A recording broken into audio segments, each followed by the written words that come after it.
Okay, so I'm Ed, and we're going to tell you a little bit about my cancer survival. In April of 2012, I was diagnosed with 4-stage liver cancer.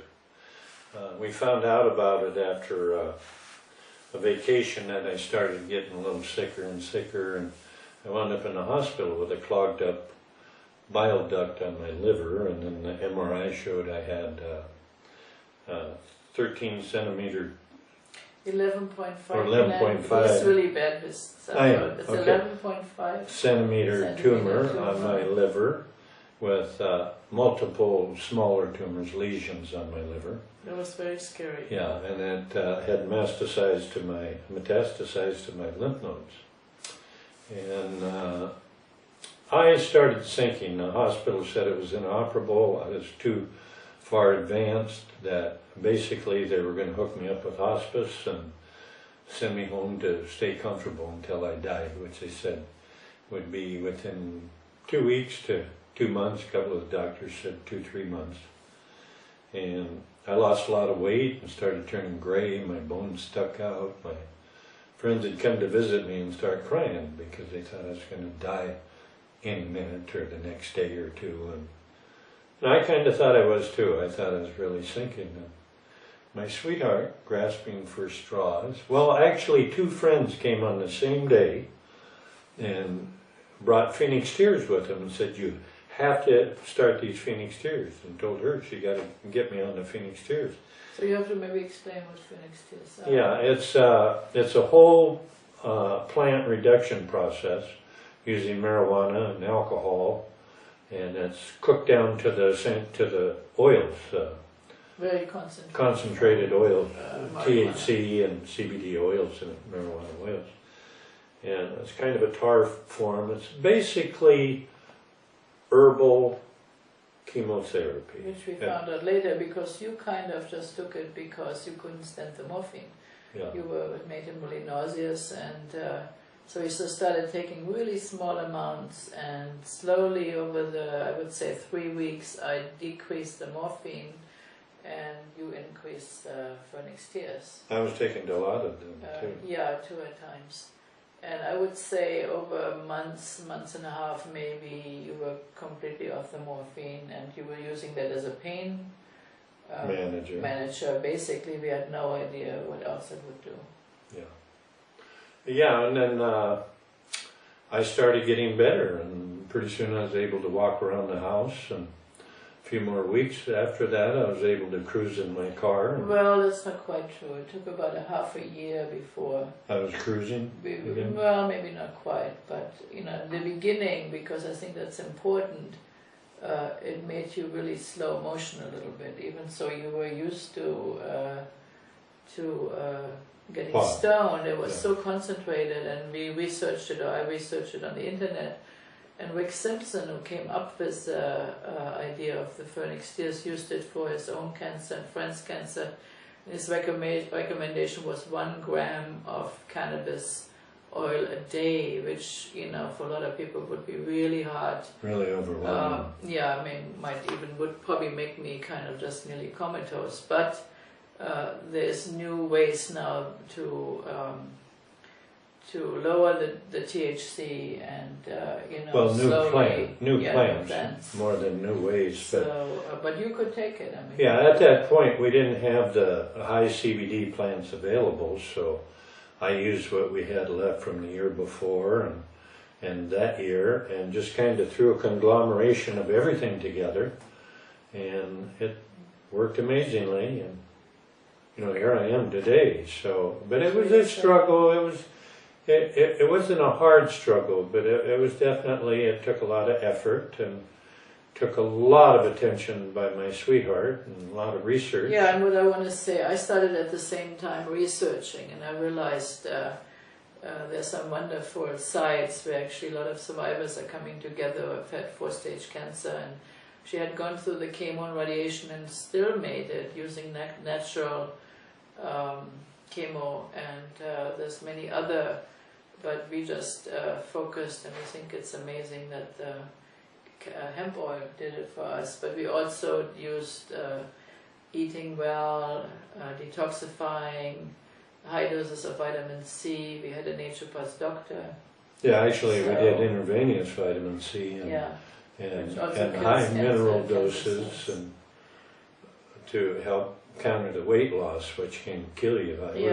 I was losing half a pound a day, and then it was the fish oil that turned that around. They said, well, start taking fish oil. you were actually doing pretty good that first summer, and we had, you know, music and people and friends, and of course my family, you know, was there a lot, and we have. We still kind of thought I was going to die, so I decided to do a music party once a week until I died. So we had a party every week for months. And I think the only time we realized that it was actually working was about 6 to 7 months later when we had another CAT scan. And he had just come from a pretty bad period where he felt pretty sick, and I think he had had the flu, but we didn't know.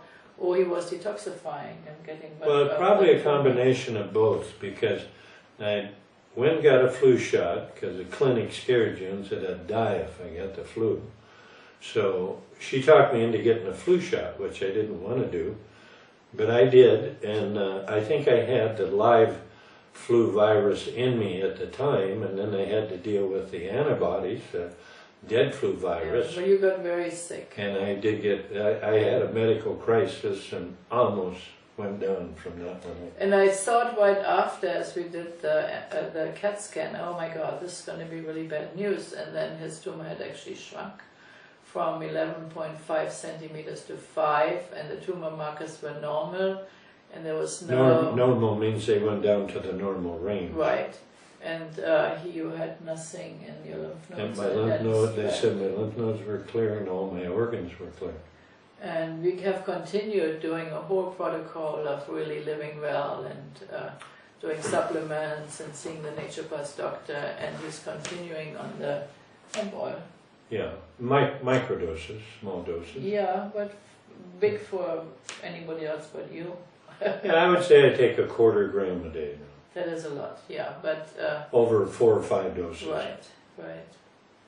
And what was there's another kind of important point on I just lost.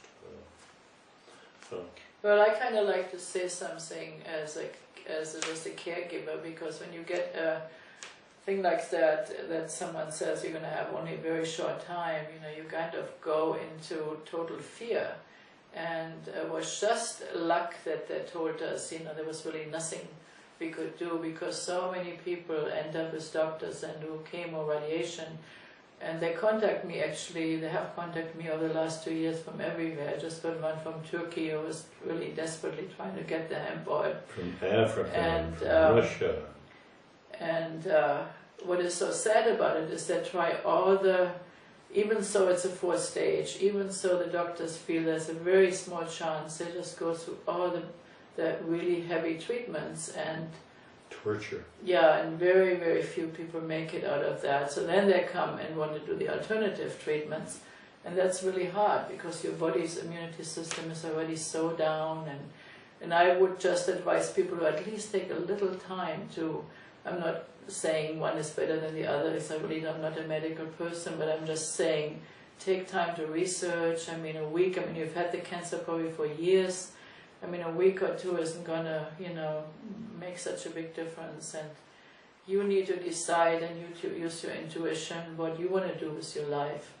And we have experienced many really beautiful moments, even so we knew we felt, you know, he was going to die. I mean, it really brought something special in our life, and love, and our children and grandchildren, and there's a whole learning there in the process of getting a diagnosis like that.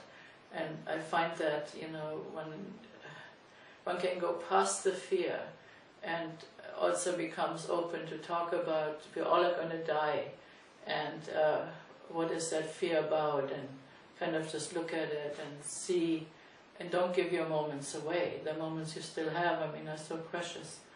And I think we really learned that.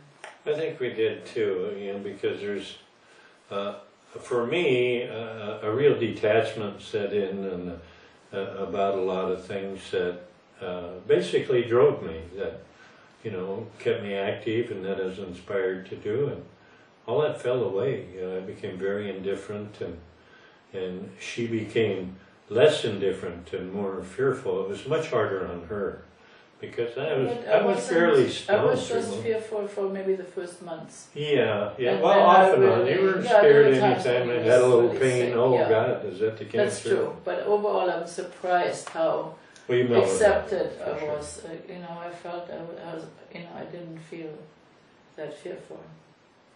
That's cool. But it's been an interesting path, and it's inspired us both to become more available and reach out to other cancer patients and other people struggling with serious illness and looking for alternatives. But it's sort of a two-edged sword too, because you get the joy and the good feelings of helping some of the people, and then you have other ones that call that are, especially the kids, that are just desperate for help, and they're crying on the phone like that little girl. And that was tough. Yeah, it is true. Her, you know, begging us to help save her mommy, and then Yeah. calling us back a week later and saying she died. You know, that's the other side of it. There's a real beauty in it, but there's like this real heart squeezing side of it that's kind of hard to deal with. But Yeah, you do the best you can, and you keep trying to help people as you can, and you realize as you do more research the necessity for more and more research and for a little more openness in the medical world to when these, it's happening, you know. yeah, when it's happening before. It's happening so fast now. I mean, people are really waking up and just and looking at cannabis and seeing how amazing that plant is. I mean, it has so many uses. In fact, my daughter laughs every time I said, "Oh yeah, I just used it for this," you know. She said, "Oh yeah, Mom used it for everything." Well, it works for almost everything. Yeah.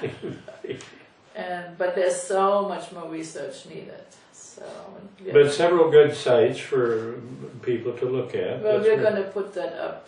Put it on a printout, yeah. And the movies, there's 4 or 5 good movies out now that show a lot of professionals, a lot of doctors and researchers talking about the benefits of it and what they've seen already, which is absolutely profound. Whether there's, even though there is more research required, granted, but there's a preponderance of research and evidence out there now that especially shows with the little benefit. children. I mean, you know, the epilepsy pain kids who are management dying, basically, little kids. Chris Beat Cancer's website's full of survivor stories.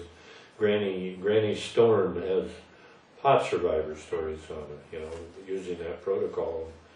It's amazing. The field is changing a lot right now. It's in a real transition in the news, in the medical field, and in the patient field. You know, this is the first time even patients are able to manage and make their own medicine at home.